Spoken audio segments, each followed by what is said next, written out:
We have approximately 800, it could be 1,000 places that might be available for the, as I suggest, about 11,000 applications. The second point really is that the university takes the view that we must do everything possible to enable communities who simply don't have adequate information. Schools where information is not provided adequately to learners, to provide a window of opportunity for them, even if it's 1 in 10. That we are able to provide an opportunity for. We think it's our duty. We're a national institution. We serve this nation as a national institution to the best of our ability. And regrettably, today we had this rather terrible and very sad situation. Obviously, that's going to mean that we're going to have to relook this entire process. Obviously, what we will be doing with the police services and our protection services is to launch an investigation, a full investigation into the situation. And we hope that those of you who do have footage of what happened, that you would be able to provide us with that footage. Obviously, we will review our own cameras, our CCTV cameras. We will also review the still photographs that we took before, during and after this event. But we are looking for any information or assistance that we can get in order to understand exactly what happened. And as I say, we will be working closely with the police services to understand what happened and to see what improvements, if any, we must make to avoid such a tragic incident as happened this morning.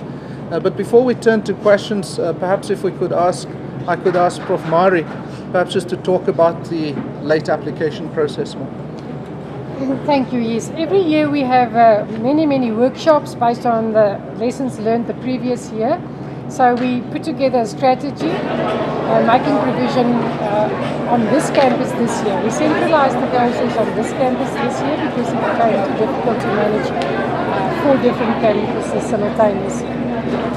So we erected the temporary structures here and we accommodate the flow. Those that have not applied, they are directed to the big structure tent, and they are given the opportunity then to complete a form. We are experiencing that the learners are not always well prepared. They do not know what they want to study. They don't know what UJ offers. So we end up with lots of career counselling within that process. They submit their application form together with certified copies of the certificate as well as the ID number, and we collect them and we then start processing them.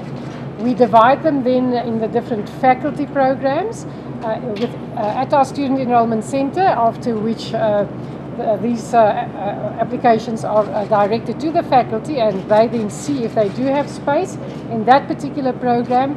And most of these applicants, unless they have a 40+ IPS score, and thus far we've only had 5 or 6 of them, maybe 10, I'm not sure today, but yesterday we received very few. So the other late applications will then be placed on a waiting list subject to space. We commence our registration process for seniors on the 23rd of January, and the first years only start registering on the 30th of January, and by that time we will have a very good idea how many seniors have returned and how much space we do have left. There is a complication, however, parents don't always have enough money to pay the registration fee now, so we usually finalize our figures and numbers the second week in February. So registrations this year continue until the first week in February, and our lectures only commence the second week in February. Thank you.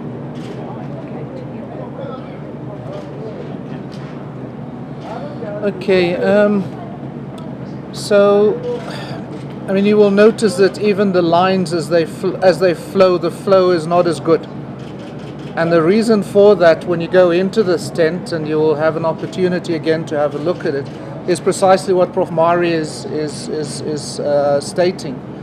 And that is that a lot of the youngsters basically walk in with their result statement and say, what can I study with this result statement? And so there is high level. It's not, you can imagine, we don't have an hour, 2 hours per learner to counsel, but that counseling process then slows down also the process, because it's pointless filling an application form without having a first or a second choice listed.